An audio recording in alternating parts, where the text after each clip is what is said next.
Good evening. During her tenure as State Literacy Director at the Mississippi Department of Education, Kristen Wynn worked closely with Dr. Carrie Wright, then Superintendent of Schools in Mississippi, and now Maryland State Superintendent, in transforming literacy education. Under their leadership, the state saw remarkable improvements in student literacy outcomes. Just think about this. Using strategies grounded in the science of reading that was used in Mississippi, declining student performance in reading in Maryland is being addressed and reversed. We will hear about these strategies and their application tonight. Kristen is head of the AIM Institute for Learning and Research in Pennsylvania, and she has spoken on literacy, development, and leadership topics nationwide. Please welcome Kristen Wynn.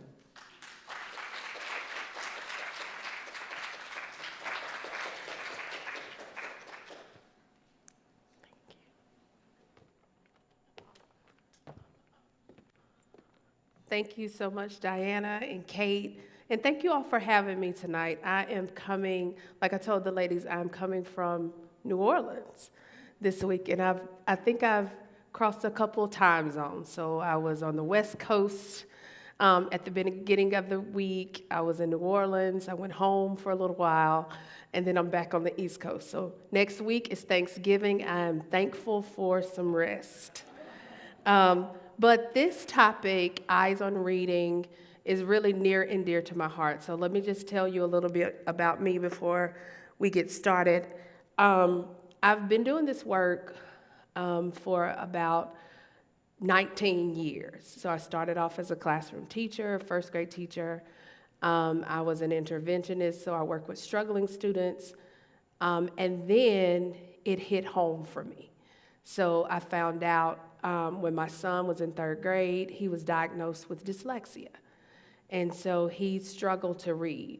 And I had the means and the resources because of my background to help him. And fast forward to 2013, in Mississippi, we were at the bottom when it came to education. Our students in fourth grade were an entire grade level behind the rest of the country. And we had a very low proficiency rate then. So we were all tasked in Mississippi. There were about 24 of us that walked in the State Department, including Dr. Carrie Wright, who is now the Maryland State Superintendent, with a monumental task to really change the outcome for literacy for students in Mississippi. And it took us about 12 years to do it. It takes time. This is a marathon, not a miracle. And because of that, we have gone from 50th to 9th when we're looking at fourth grade reading. And I'll talk to you, and I'll show you all of that.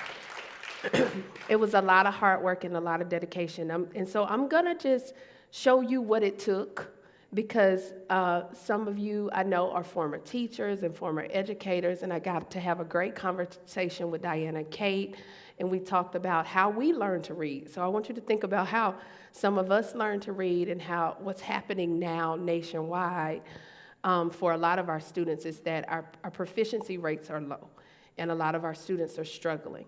So it's important that we teach students how to read and teach them how to read the right way. So I want to show you how we did that in Mississippi and how Dr. Carrie Wright is really taking the charge here in the state of Maryland and doing that some of the very similar work that we did in Mississippi. So first of all, we had to lay the foundation, right? So when she came in, she had to really restructure the Mississippi Department of Education. She had to come in and really set up what strategic plans and goals. And we had to adopt rigorous standards for instruction because we wanted to make sure we held our students to the highest standards, and those standards were aligned to what the rest of the country was doing. And so we develop an assessment and we align those assessments to the National Assessment of Educational Progress. And you'll see the results later of how Maryland is shaping up to that National Assessment of Educational Progress. That's an assessment that is administered every 2 years to 4th and 8th grade students, and it's administered to a sampling of students across the state. So it samples students, random sampling, and it really measures where we are as a country. What are students in 4th grade, 4th grade students, how well are they doing in reading and how well are they doing in math against other students their age in reading and math? So we developed an assessment. We had to realign our assessments in Mississippi because our state assessment told us we had all these kids that were reading and that were reading well. But when they took this national assessment, it told us something really different. So we had a really large honesty gap is what we call it. And so we had to do some realignment. We had to set up an accountability system because if we don't hold people accountable, a lot of times things don't get done. So we had to set up we set up an A through F accountability system in Mississippi. And then we had to really invest in teacher capacity. If you are a former teacher or you have folks in your families that are teachers, you know it takes a lot to be a teacher. There's a lot of training and you have to go through. So we really wanted to focus our teachers and build their capacity on what the science says reading instruction looks like. And so we did that in Mississippi. That was how we kind of laid the foundation there. So what were the investments? So in 2013, we had what was called the Literacy-Based Promotion Act in Mississippi. And this policy really focused on kindergarten, first, second, and third grade students and making sure those students were proficient by the time they got to third grade. So why is third grade so important? Well, we can measure graduation rates by how well students are reading in third grade. So if students are not reading proficient by third grade, they are more likely to drop out of high school. And we know that without an education, what a child's future can look like if they don't have the education beyond high school. So we really had a really key focus on kindergarten, first and second and third grade, making sure kids were leaving third grade ready and prepared to read. Our state legislators invested $9.5 million the first year. And I can remember sitting in an auditorium like this, like you all, attentively listening because there were 600 applicants and only 24 of us walked in that room knowing how to really do this work. And I remember my boss pulling her glasses down to her nose and looking at all of us and saying, either you all are going to get this done or we're going to fire everybody and start over. So the pressure and the sense of urgency was definitely a part of the culture early. And so we all had a passion for this work. Everyone that sat in that room that day had a personal story or had children in their classrooms that they knew that, or their communities. And so we really, really worked hard, and we work with this strategic sense of urgency every day. And so we had a comprehensive approach to this. We built teacher capacity. We worked with school leaders to really help them. And then we really kind of did an overhaul of our system because the way we were teaching reading at the time was a flawed way. It was a lot of, how many of you all remember learning how to read by sight words? Rote memory, okay? That approach came back, and it is a flawed approach to teaching kids how to read. And so, reading is not a natural process like language development is. Language and learning how to speak is a natural process, and it has to be cultivated. You speak to your children, they talk more. You do all these things to build their oral language. Well, reading doesn't work like that.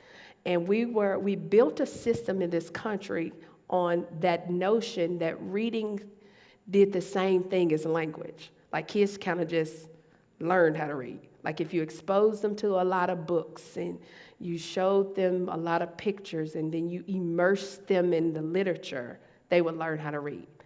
So we adopted this flawed sense of how to teach kids how to read, and it had saturated the entire country. And so that's why we're in the predicament that we're in now, where we don't have kids reading on grade level. So we had to do an overhaul on the system and really go in and teach teachers what the science says about how students learn how to read. And then we also, in Mississippi, our law requires students to pass a third grade reading assessment for promotion or retention. So if they don't pass this assessment in third grade, they can't be promoted to fourth grade. That's in Mississippi. That's something we have in place currently. So then we had the training statewide. We deployed literacy coaches. I started off in this work as a literacy coach.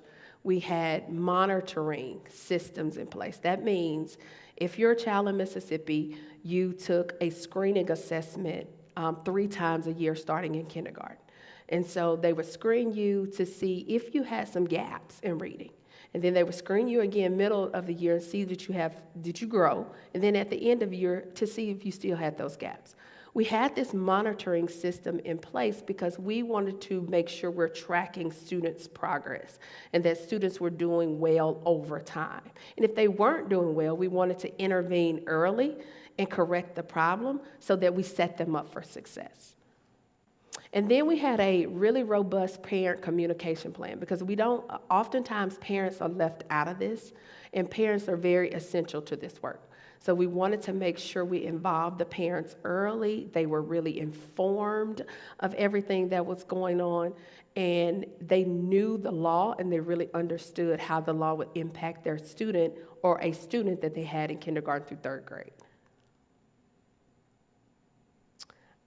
So again, we hired and deployed coaches. We focused on prevention and intervention, and we focus on parent and family meetings. So as the state literacy director, one thing that we had in place is sometimes, depending on where our parents live, they couldn't get to meetings. So a lot of times we would work with districts to host these parent meetings to inform them on what's the best practices and what are the best ways to teach kids how to read with the things that you have at home. And sometimes we would have district bus the parents in to the webinars and the workshops and the meetings. And we still do this today at the state level. So we work with districts, we host these family nights, and we do all that we can to get those families there so that we can give them the information that they need and set them up for success. Another part of this is making sure that students have the right materials. So we went through this whole process of making sure teachers had the materials and high quality instructional materials that covered all subject areas. We also develop a literacy plan. So this is a plan that gives us a blueprint of what should happen from birth to grade 12. What are we doing before teachers enter buildings? Are they prepared to teach kids how to read? And what was the goal and the plan behind that? And then when we get them there, what are we doing with them? What are we doing with our early childhood and our early childhood centers to prepare our young students with what they need to set them up for school readiness and success? We also we did a lot of work. Remember, she pulled those glasses down and told us either we're going to get it done or we're going to get out. So we did a lot of work.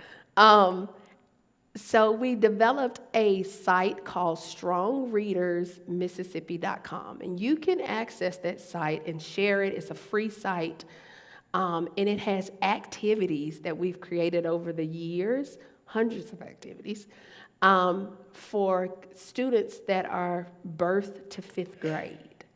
And they're activities that you can do at home. So we created this website, this free website that families can go on right now.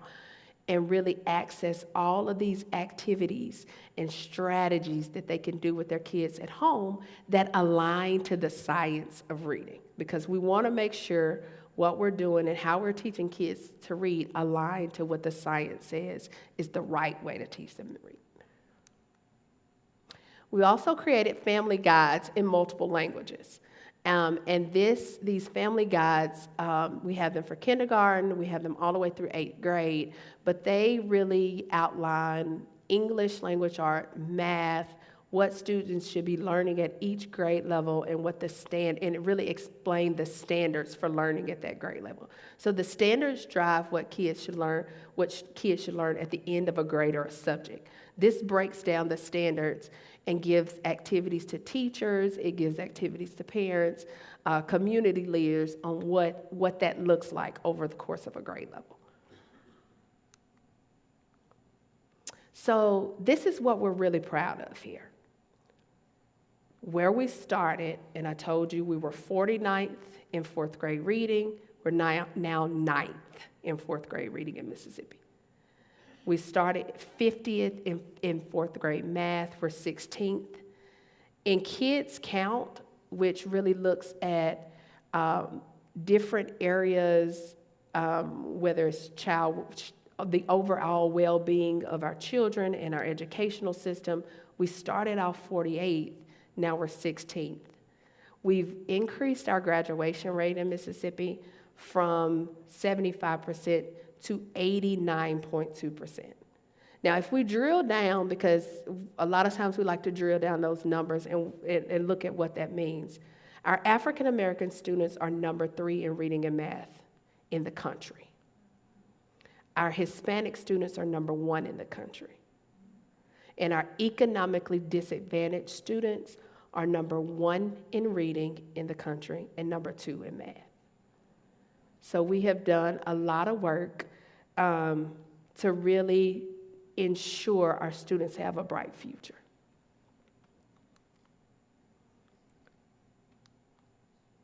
So what's happening in Maryland? So Dr. Carrie Wright was the state superintendent in Mississippi, and now she's the state superintendent in Maryland.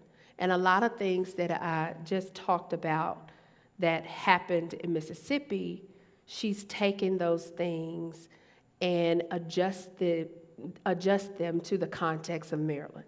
So we're really looking at having a comprehensive system based on some things that she did in Maryland. She's really putting those policies and initiatives in place in Maryland and trying to drive and move the needle, and we'll look at that.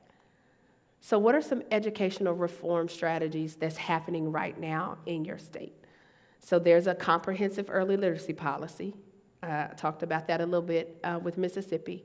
There's an adolescent literacy policy. In Mississippi, we're working on that policy, but Dr. Wright knew that was something she needed to tackle right off the bat, because reading development does not stop in 3rd and 4th grade. What happens when those kids, because of the flawed instruction, have matriculated through the system and now they're in 4th, 5th, 6th, 7th, and 8th grade?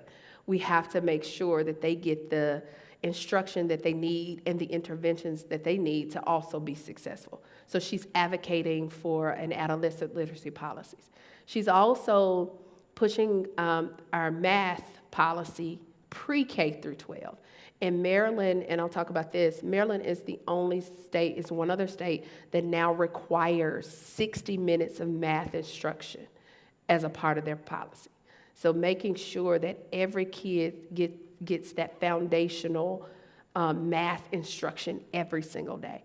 Again, high quality instruction materials. We want the materials that are placed in front of kids to be high quality. We want them to have good text, a diverse variety of books that they should be reading, and different types of text, and hard and complex text. We want to make sure kids get to productive struggle is okay.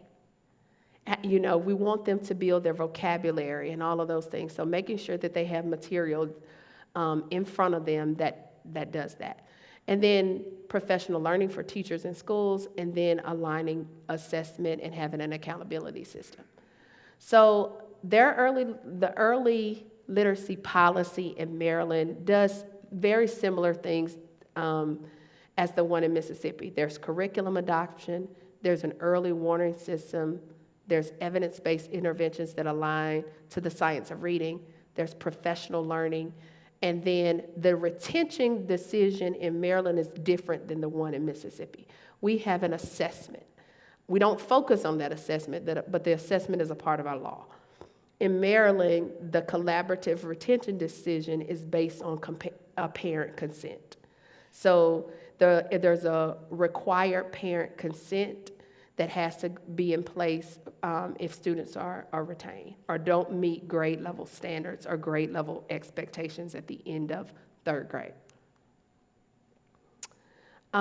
So Maryland has an adolescent literacy policy. They're one of the few states that went in and jumped in 2 feet with all feet, arms, and everything else with this adolescent literacy policy. But the purpose of it is to ensure that all students receive the literacy support needed to access that complex text and succeed in every subject. So it focuses on evidence-based instruction, assessments, coaching, again, parental involvement, the standards, as well as an implementation framework. It's developed to improve literacy outcomes for students 4th through 12th grade. And the goal here is to ensure students have the literacy skills they needed to be successful in college, in career, and in life. And I want to get to where they are with this. So they're currently analyzing feedback from districts, supervisors, and research partners. They've drafted a policy that's in review right now. And they'll release the implementation framework to districts soon. So this policy really will expand Maryland's vision beyond the early grades all the way to high school to make sure we're developing kids to be, to read the complex text, to think critically, and to communicate effectively. So I mentioned Maryland's math policy. Again, the math policy is, let me click, there it is a pre-K-12 math policy. It's centered around focusing on making sure math instruction is in place for all students 60 minutes every day. And then it has what we call tiers of instruction. So students that may struggle may need more intense or supplemental instruction. And then students that really struggle may need a separate intervention time. So this policy infuses all of that into it. The high quality instructional materials, again, making sure every student in Maryland has access to grade level, high quality instructional materials, no matter where they live or go to school. So this is a statewide effort to align those materials.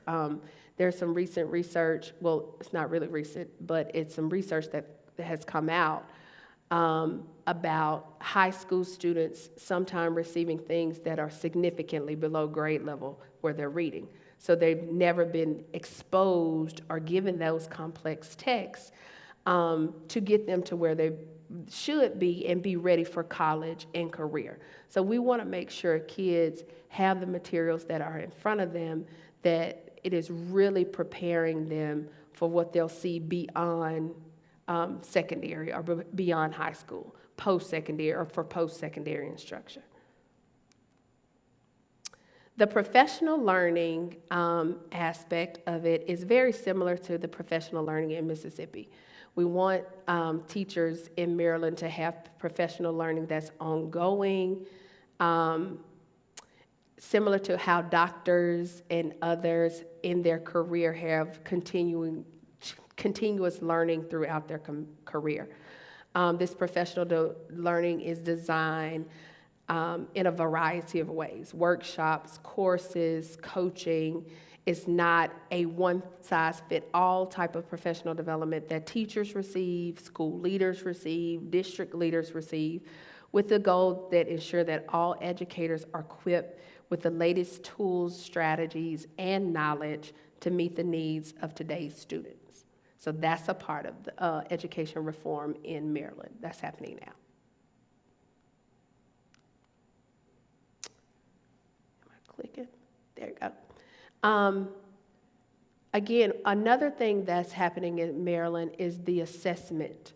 One thing that came up when Dr. Wright came here is that they did not have a tactical attack, which is the psychometrician that is utilized to really look at, does the assessment measure what it's testing? So you have to have that. That's something that's required by federal law to make sure our assessments that we're providing students are we're really measuring what we're assessing. And so she put that in place, making sure that there's an assessment and accountability task force that is in place that meets regularly to make sure those federal requirements are met and make sure that the assessments are really measuring what we're saying they're measuring. She updated the academic standards, and there is a request for proposal out for a new state assessment in Maryland right now. And then she formed a Maryland Accountability Advisory Group, to create an accountability system in Maryland's school systems that is more transparent and really looks at growth in college and career indicators for students, and how are we moving students through the system, and how well are we growing those students that may be falling behind. The Academic Excellence Program she sought to fund it at $17 million for the state. It currently is a program that's an unfunded type of mandate right now. But it's built, it's a coaching model similar to the coaching model we have in Mississippi, because what we found to work in Mississippi that really helped move the needle is that teachers need coaches. Like, they need someone in the building with them to kind of help them take this research and this science and put it into practice. What the science is telling us, how we should teach students how to read and write, and how we really put that into practice. So this is a program that would place coaches in schools in Maryland. And right now, through philanthropic funding, is currently supporting this pilot, and they're just starting to pilot this year. So, with some of the efforts in Maryland, there's a lot of philanthropic funding, about $20 million going into the state system to fund some of these efforts. The state implementation grant partnerships, like 1.7, that's funding some of the math coaches and the literacy coaches. IBIS Group has given $6.8 million to fund training for over 5,000 teachers and leaders, and some of that training is done through our institute, AIM Institute, that I work for, as well as SUNY. And we have an anonymous donor that has given $1.6 million to kind of lift that coaching specifically in Prince George County and help get that pilot program off the ground. We have another anonymous donor at $750K that really works with MILE, and that's Morgan State, and this collaborative between two universities, the Maryland Initiative for Literacy Equity, and they did a lot of the ground comprehensive work to see what schools were doing at the beginning before they started doing this work. And then the $10 million for targeting the middle and high school math efforts, and then high dosage tutoring. So Maryland right now, under Dr. Kerry Wright's leadership, is receiving some philanthropic funding to do some of this work. So, what progress are they making so far? So right now, when you're looking across state assessments, they're at, if you look at trending from third grade all the way to all ELA, from 2023 to present year, you'll see that they're kind of hovering around 51% of students proficient in ELA and in math. So there's a slight rise from 23 to 25. So there's still a lot of work to be done, around ELA and math. This graph really looks at the National Assessment of Educational Progress. So if you look on this side with the 88 points and you're looking at from 2013 to 2024, and we're looking at gaps between students. So the bottom trend line here are students that's the lower percentile. They're in the 10th percentile. And you see at the top, at the very top blue, you'll see students that score in the 90th percentile.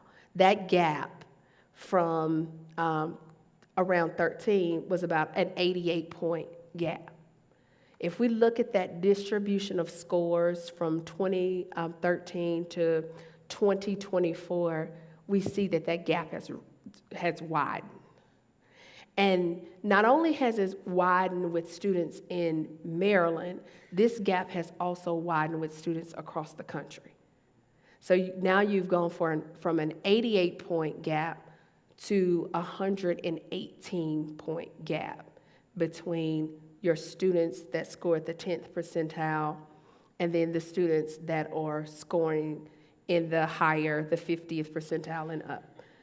You'll also see that although the gap has widened in student performance, you will see an increase. So from 2022 to 2024, there is a slight increase there. So there is a lot of work to do because we know the students what we know for sure, that the students that are scoring in the 75th percentile and the 90th percentile ranks, those students are not gonna just stop their learning. They're going to continue to trend. They're going to continue to learn and grow. What we have to do is make sure we're closing the gap between those students in the 20th percentile and the 10th percentile, that those students are catching up to their peers. And we're having to really focus on what we're doing with those students to close that achievement gap. To look at where Maryland is in national rankings, you can see where they started in 2013. So in 2013, Maryland was number 2 in reading. Now fast forward and look across the years, they've gone from 2 to 40th in 22, and you'll start seeing them trend back up to now they're 20th in the nation in 2024. So there are some gains. We're seeing some improvements being made, but there's still a lot to be done and a lot of movement. So there is some improvements happening across the state. And this just kind of gives you a glimpse of 4th grade reading when we're looking at students that are proficient in advance on the national level and where 4th grade students in Maryland are, just slightly above the national average there. Okay. I want to stop and answer any questions anyone may have.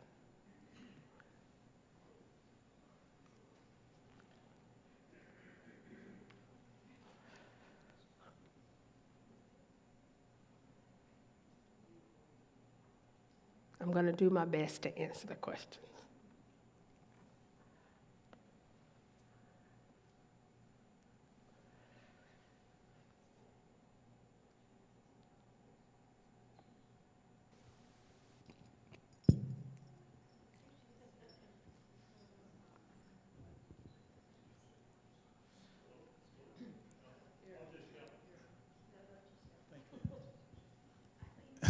how integrated is the program with all of the state colleges' departments of education, given that they might have been on the wrong track?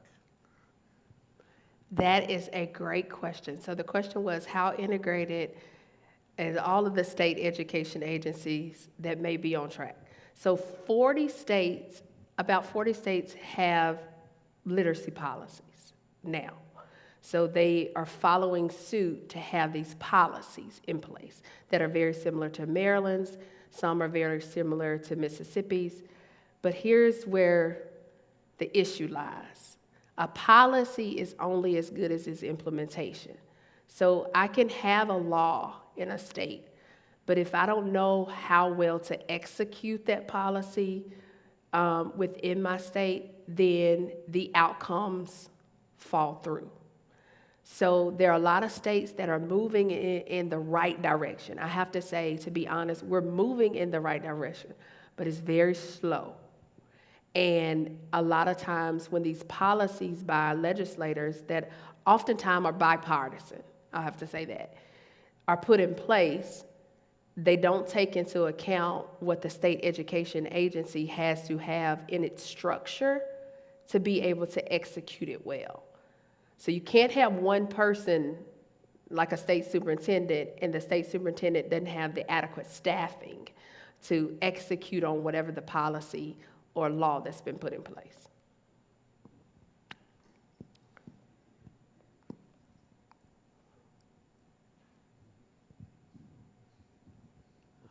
Could you go back to your last graph for just a second?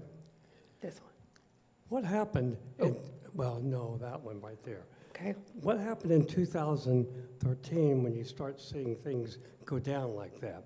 There has to be something that would explain that. So are you looking at national, or we're looking at where Maryland, Maryland just looking goes at down? Maryland. Yeah, yes. So remember, Maryland was number 2 in 13. So let's look at that. And then in 15, like you said, you start to see this dip in 15, and they went from 2 to 26. So it could have been change in leadership. It could have been changing from practices that were happening in the classroom in 2013. They may have had some things that were happening and going well. And a lot of times in education, we do this. We have this pendulum shift. And we don't understand how that swing and making changes too fast can impact. So it could have been that. It could have been they had certain initiatives going well, and then those initiatives start to die. And when the initiatives start to die off, you see a decline in scores. So that could have been it as well.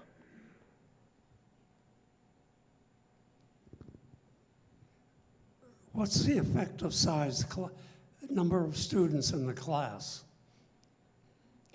How does that affect these?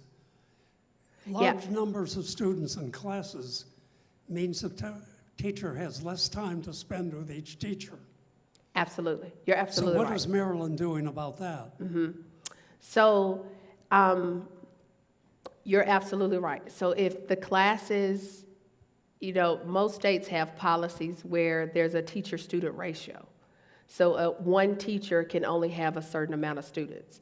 If they go over that amount, then you have to have 2 teachers in the classroom. A lot of classrooms across the country that are kindergarten, first, and second grade typically have 2 people in those classrooms. So, and as you get in the older grades, the classrooms typically get a lot larger. So across, I can speak nationally to this. There is a very high teacher turnover rate right now. We're not graduating, our institutions are not graduating teachers that are coming out of schools prepared to teach students how to read. We have teachers that are not going into the field for various different reasons now. And so we're having, lots of different states are having to grow your own programs. There are a lot of teachers on provisional license. I know in Mississippi we have a program now where we have teachers on provisional license, and then they can go through a course, pass the test, pass the assessment, and they can get their standard license, which is a way that we're really trying to mitigate this problem of not having qualified teachers and not having enough teachers in the classroom. I had a question that goes back to the basics a little bit. I couldn't help my nieces and nephews with their math problems of division or multiplication because they learned a totally different way to do it. Could you talk a little bit about what is the new science-based method of teaching reading? You haven't talked about that at all. You've just sort of asserted it. Yes, absolutely. So the science is not new. That's the problem. So the science, this is decades of research that's been around. What happened was we as educators picked up on a flawed method of research based on one dissertation. And a for-profit publishing company created a program that really immersed students in just having a lot of books and memorizing the words. So what happened is this science that has been around for decades, the science of reading, which tells us how students really learn how to read and write and why some students struggle. And so there are theoretical models that really we teach teachers when we teach them about the science. One model is the simple view of reading. It's very complex, it's not simple, but what it says is word recognition plus times language comprehension equals reading comprehension. So it's multiplicative in its nature to say if you don't have strong language comprehension and you don't have strong word recognition skills, then you won't be able to read and comprehend. If one of those things is missing, then it impedes your reading comprehension. That's one theoretical model. The other theoretical model that is aligned to the science is Scarborough's reading rope. It was developed 15 years after Goff and Tomner developed the simple view of reading. That's deep rooted in research. And the Scarborough's reading rope really looks at the developmental nature of reading. It takes that word recognition strand and parses it out to what it is. You know, how does language go into that? We call letters graphemes, and we call sounds phoneme. So how do they correspond with each other as you're learning? And how do you become so automatic to that it impacts your skill reading? And then she breaks down the language comprehension into vocabulary, the syntax, the semantics, all of those things that make up language that builds a skill reader. And then the third theoretical model that aligns to the science is the 4-part processing model, which happens really fast in your brain. But if we were to slow it down, like if you saw a letter, and now you're going to automatically, your brain is going to associate that letter with a sound. And then you have I'll call it a letter box or a lexicon or kind of box in your brain that now if you saw a string of letters like the word run, you'll associate that with the meaning. And then if you're reading, depending on the context, you put that meaning, you utilize that meaning based on the box of knowledge you have to know what meaning is used in the context. It happens so fast in the brain, but that's a 4-part processor model. So if any one of those processors are flawed, then reading does not develop as it should. So we teach teachers those models, but we teach them the strategies and practices that align to those models. Does that make sense? So that's the science. It's been around for 20 plus years. We reconvened the National Reading Panel in 2006, and they put out a federal report about what are the components of reading needed to really teach students how to read and how we had been doing it wrong. And in education, because we had a feel-good program, it felt good because we were giving kids all of these books. It felt right. we ignored the science for a long time. Yeah. You mentioned that in mathematics, you're spending more time with students. Are there similar kinds of research results that point to better ways to teach the math?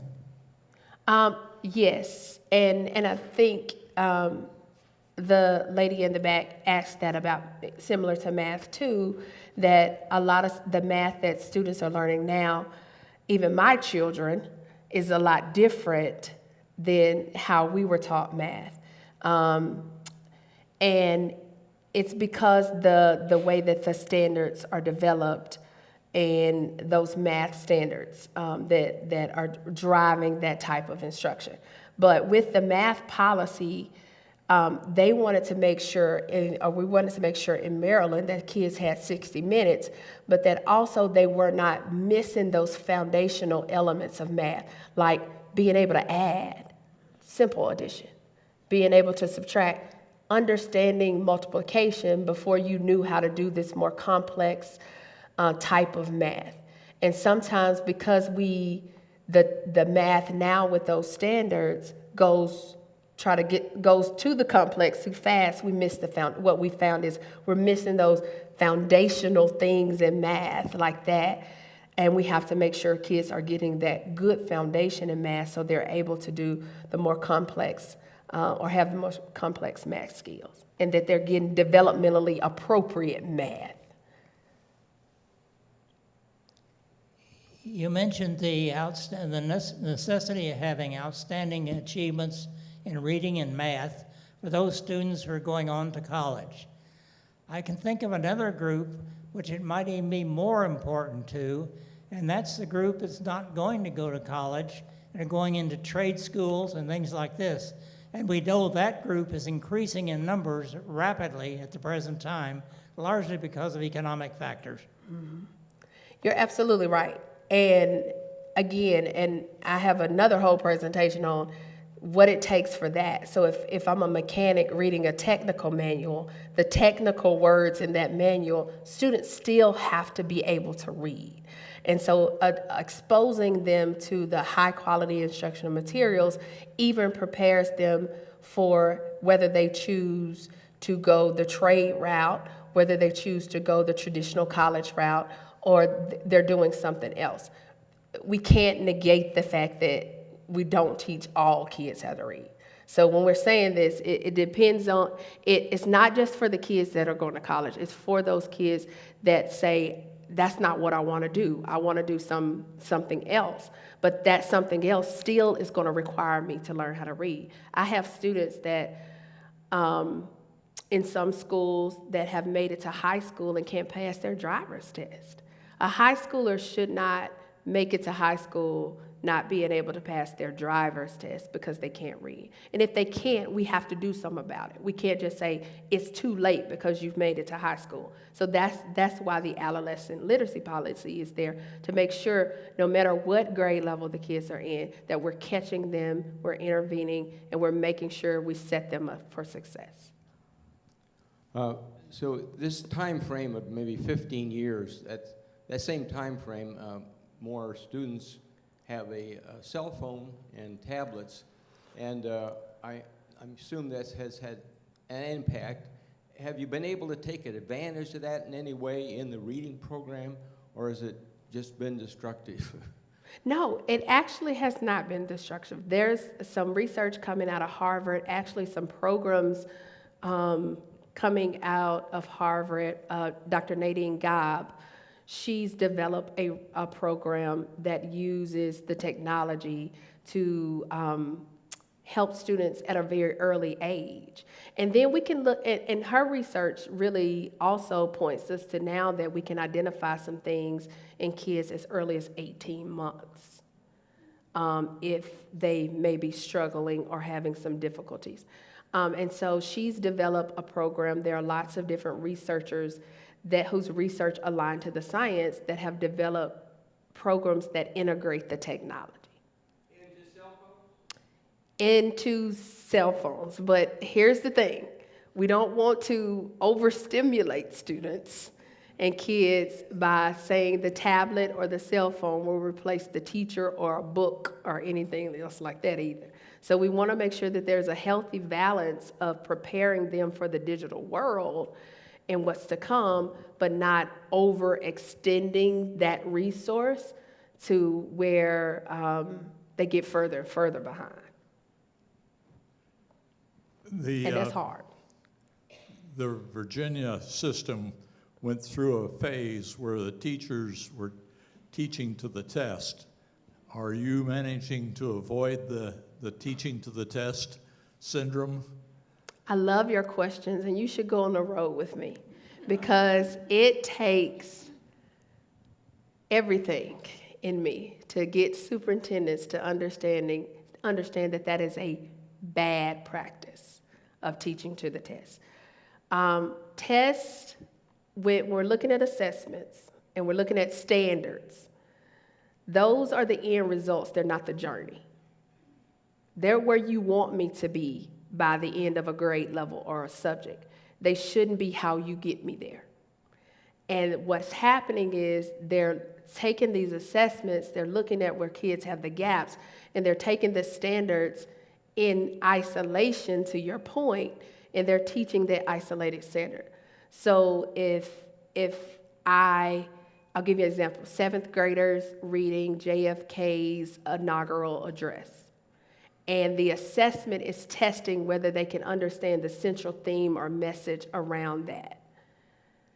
If the kid misses the answer, what's happening is they give them more central message questions instead of saying, hey, does this child understand what this text is talking about? Are the sentences, do they understand how the sentences are structured together? Does the vocabulary impede their understanding of the text, not the question? Because if they understood the text to its intensity and rigor and to the complexity of the text, then they would be able to answer any questions. So if you can find me a creative way to get these superintendents to understand that's a bad practice, I'm all ears. Is there some value in this age of technology to having a paperback dictionary in 3rd grade?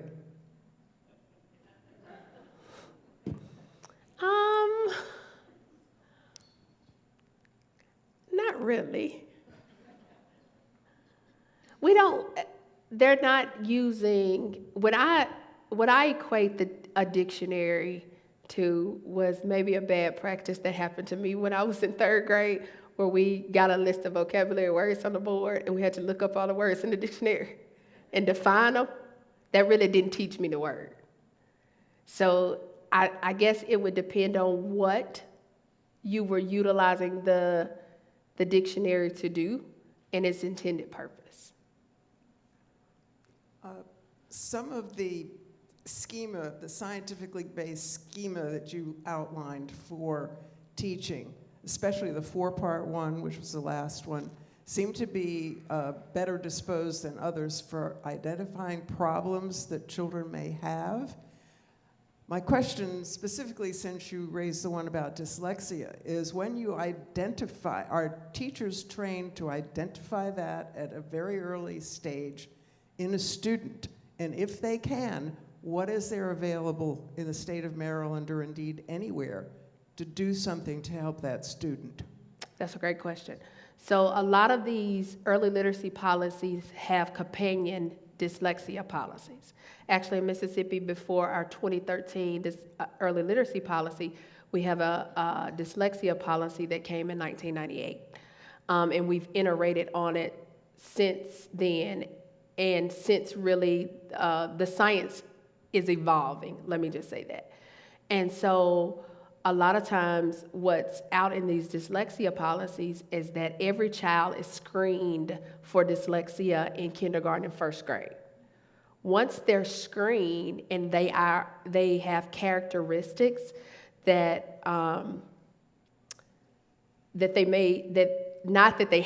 they are dyslexic, let me just say that, but there's some distinct characteristics that they may display, then interventions and the type of instruction is done for them immediately. based on some of these laws. The International Dyslexia Association just updated its definition of dyslexia.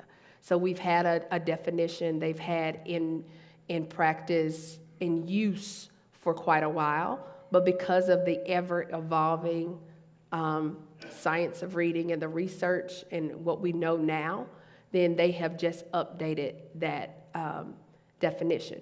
So what I foresee happening is that a lot of states will start to change some of their existing policies or infuse some of the things that definition is doing now into their current policies.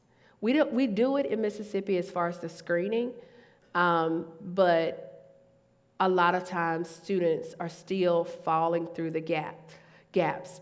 So our students that are historically marginalized don't get dyslexia diagnosis as much. And that's unfortunate because it's not it's not looking at your IQ or intellectual ability. My son is dyslexic, he's 14. He has average to high IQ. That doesn't, his dyslexia is because he struggles to read and spell. And those are some distinct things with students with dyslexia. They really struggle in reading and spelling, and then there's some phonological aspects of it, and then it's language-based. So a lot of times we don't really talk about the language aspects of the dyslexia. So with the new definition, I am hopeful that some policies will start to come into place and some things will change, and we're more prepared to identify those students and intervene early. That's a great question. I have a question. How is phonics fitting into this scientific approach? So phonics is one of the components of reading. So we're looking at phonemic awareness, we're looking at phonics, we're looking at fluency, we're looking at vocabulary and that language comprehension. And so phonics is a part of it. It's not all of it. It's a piece of it. It's a piece of those foundational skills students need to really access text. So teachers are doing a better job of explicitly teaching phonics and not just kind of haphazardly teaching it or not teaching it at all. They're explicitly teaching phonics. Good. Yeah, good. I know, I'm excited about that too.